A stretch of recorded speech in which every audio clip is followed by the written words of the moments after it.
Num ambiente de trabalho, saber discordar de forma construtiva não é só uma habilidade legal de se ter, não. É uma ferramenta estratégica que pode de verdade definir o sucesso ou o fracasso de um projeto. E é sobre como dominar essa arte que a gente vai conversar hoje.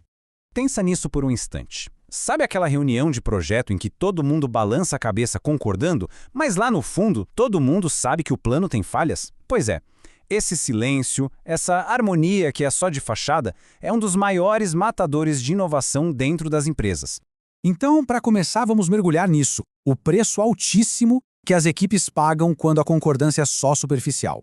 Olha, esse slide aqui mostra perfeitamente o abismo. De um lado, o que a gente pensa em silêncio. Esse prazo não é realista, a qualidade vai para o ralo. Do outro lado, o que sai da boca. É um desafio, mas a gente faz acontecer. É exatamente nesse espaço entre o que se pensa e o que se fala que nasce o tal do falso consenso. E o ponto aqui é que essa desconexão não cria só um desconforto pessoal, não. As consequências são bem reais. Projetos que dão errado, talentos que se sentem desvalorizados e, no fim das contas, resultados de negócio que ficam muito abaixo do que poderiam ser. Ou seja, o silêncio custa caro, muito caro. Tá, mas por que é tão difícil falar o que se pensa? Vamos dar uma olhada nas razões emocionais, bem lá no fundo, que fazem a discordância no trabalho ser um desafio tão grande para tanta gente. Os motivos são quase sempre os mesmos. Aquele medo de criar um climão, um conflito direto com um colega ou com a chefia, o receio de que discordar possa ser visto com afronta e aí, adeus promoção. E claro, o medo clássico de ganhar o rótulo da pessoa difícil, aquela que não joga junto com o time. Percebe? São gatilhos emocionais, não tem nada a ver com a parte técnica. E essa frase ilustra com perfeição a virada de chave que precisa acontecer na nossa cabeça. Para superar esses medos, a gente precisa reprogramar a nossa percepção. Discordar não é um ato de agressão, é um ato de contribuição. É como oferecer uma nova peça para o quebra-cabeça que todo mundo está tentando montar. Certo, já entendemos o problema, a psicologia por trás de tudo. E agora? Agora vamos para a solução. Vamos conhecer um método prático, bem estruturado, para transformar essa teoria toda em ação. O primeiro pilar é um trabalho interno. Antes mesmo de abrir a boca, é fundamental ter clareza total sobre a própria posição. Agir por impulso, aqui, é a maior inimiga da comunicação assertiva. Essas perguntas funcionam como um checklist de preparação mesmo, tipo, o que exatamente me incomodou nessa proposta? O que eu quero de verdade alcançar com o meu comentário? A minha intenção é ajudar o projeto a dar certo ou é só provar que eu estou com a razão? Sem uma intenção positiva e clara, qualquer discordância vira ataque. Beleza? Clareza interna resolvida, agora a gente avança para o segundo pilar, a linguagem. O foco aqui é na estrutura do que vai ser dito, para que a mensagem seja ouvida do jeito certo.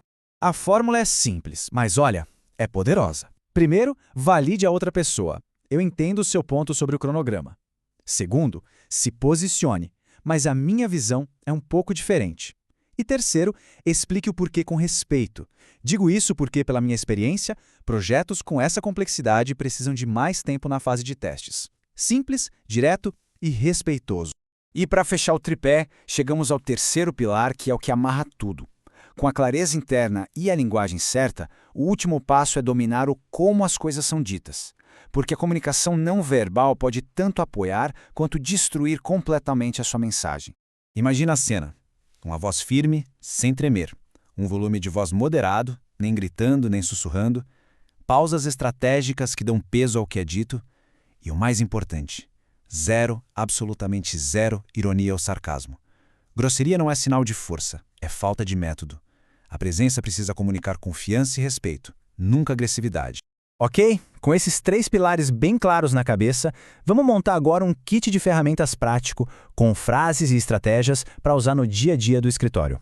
Ter um repertório de frases prontas ajuda a diminuir aquele medo inicial e aumenta muito a elegância na comunicação. É como ter as ferramentas certas na mão na hora de fazer um trabalho delicado.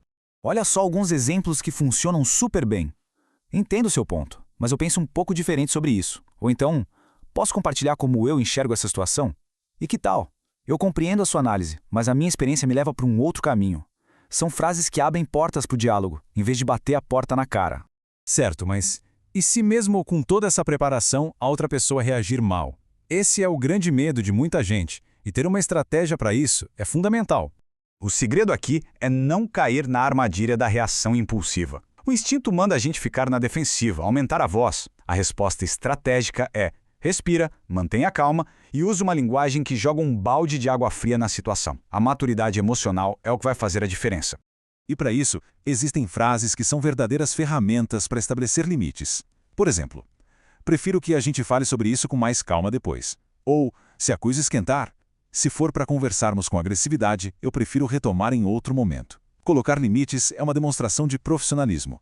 No fim das contas, essa ideia fecha todo o nosso raciocínio. O problema nunca foi a discordância em si. O problema sempre foi a falta de habilidade para navegar por ela de um jeito que seja produtivo para todo mundo.